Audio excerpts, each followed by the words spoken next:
মা মিনকুন্না ইমরাআতুন তুকদ্দিমু সালাসাতাম মিন ওয়ালাদিহা।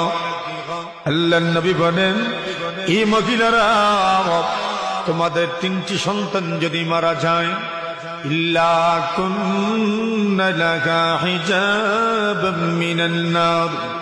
আল্লাহর নবী বলেন, তোমাদের 3টি সন্তান যারা মারা গেল, ওই 3টি সন্তান তোমাদের জন্য জাহান্নাম থেকে বাঁচার কারণ হয়ে যাবে। সুবহানাল্লাহ। আল্লাহর হাবিব বলেন, এ মহিলারা শোনো, যে 3টি সন্তান তোমাদের মারা গেল, এই 3টি সন্তান তোমাদেরকে জাহান্নাম থেকে বাঁচায় দেবে। আল্লাহর একজন বান্দি বলেন, ওগো নবীজি, ইয়া রাসূলুল্লাহ, ইয়া হাবিবাল্লাহ, ওগো আল্লাহর পয়গম্বর, ওয়া ইসনাতাইন, কোন একজন আল্লাহর বান্দির যদি 2টি সন্তান মারা যায়, ছেলে হোক আর মেয়ে হোক, 2টি সন্তান তার মারা গেলাম। আল্লাহর নবী বলেন, ওয়া ইসনাতাইন, 2টি সন্তান যদি কারো মারা যায়, আল্লাহর হাবিব বলেন, এই 2টি সন্তান ওই মহিলাকে জাহান্নাম থেকে বাঁচা দেবে। অন্য বর্ণনার মধ্যে আসে, আল্লাহর পয়গম্বরকে আরেক মহিলা প্রশ্ন করেন, ইয়া রাসূলুল্লাহ, ইয়া হাবিবাল্লাহ, আল্লাহর নবীজি গো, একটি সন্তান যদি মারা যায়, একটি সন্তান মারা যাওয়ার কারণে ওই মহিলার জন্য কি এমন ফজিলতের সওয়াব আছে? আল্লাহর নবী বলেন, হ্যাঁ, একটা সন্তান যদি মারা যায়, ওই একটি সন্তান আল্লাহর বান্দিকে জাহান্নামের আগুন থেকে বাঁচা দিবে। তাহলে সন্তানাদি মানুষের জন্য বড় বড় নিয়ামত। আল্লাহর নবীর সাহাবী হযরত আবু হুরায়রা রাদিয়াল্লাহু তাআলা আনহু, পয়গম্বর আলাইহিস সালাতু ওয়াস সালামের সাহাবী, বেশি বেশি হাদিস বর্ণনা করেন। আল্লাহর নবীর সাহাবী আবু হুরায়রাকে আবু হাসান আল-আরজ রাহিমাহুল্লাহু তাআলা আবু হুরায়রা রাদিয়াল্লাহু তাআলা আনহুর কাছে গেলেন।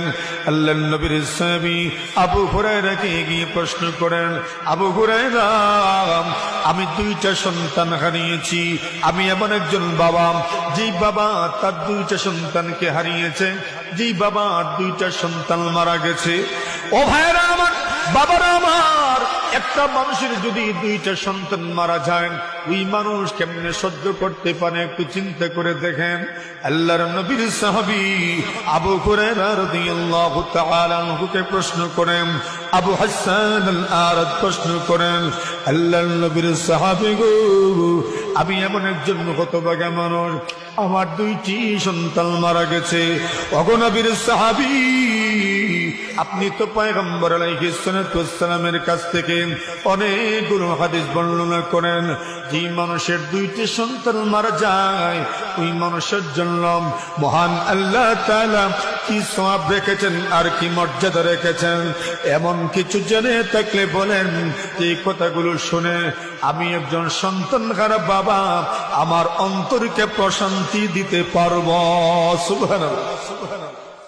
নবী যদি কিছু বলে থাকেন, আপনি বলেন আমাকে, সন্তানহারা মানুষ আমি, আমার মনকে আমি সান্ত্বনা দিতে চাই।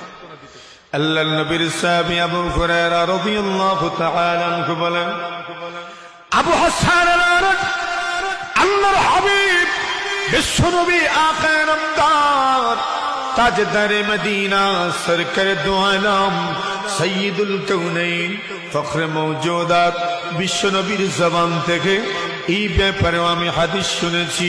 আল্লাহর পয়গম্বর নবীজি হাদিস শরীফের মধ্যে জানায়া দিয়েছেন, উম্মতরে, তোমাদের ছোট্ট ছোট্ট সন্তানাদি যদি মারা যায়, তোমাদের ছেলে হোক মেয়ে হোক, নাবালিগ অবস্থায় যদি মারা যায়, আল্লাহর নবী বলেন, সিগারুকুম দাবিসুল জান্নাহ। আল্লাহর হাবিব বলেন, তোমাদের ছোট্ট ছোট্ট সন্তানাদি যদি মারা যায়, ওই সন্তানগুলো জান্নাতের পতঙ্গ পাল, এরা জান্নাতের মধ্যে সবুজ পাখির আবরণে আল্লাহর জান্নাতের মধ্যে উড়াউড়ি করে। সুবহানাল্লাহ।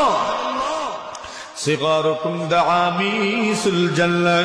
আল্লাহর হাবিব বলেন, আম্মা শোনো, একজন মানুষের সন্তান যদি মারা যায়, আল্লাহর বান্দার ওই সন্তানগুলো জান্নাতের মধ্যে সবুজ পাখির আবরণে জান্নাতের মধ্যে উড়াউড়ি করে, জান্নাতের পতঙ্গ পাল উড়াউড়ি করলে যেমন ভাবে সুন্দর লাগে, ওই সন্তানগুলো সবুজ পরিন্দা সবুজ পাখির আবরণে জান্নাতের মধ্যে উড়াউড়ি করেন।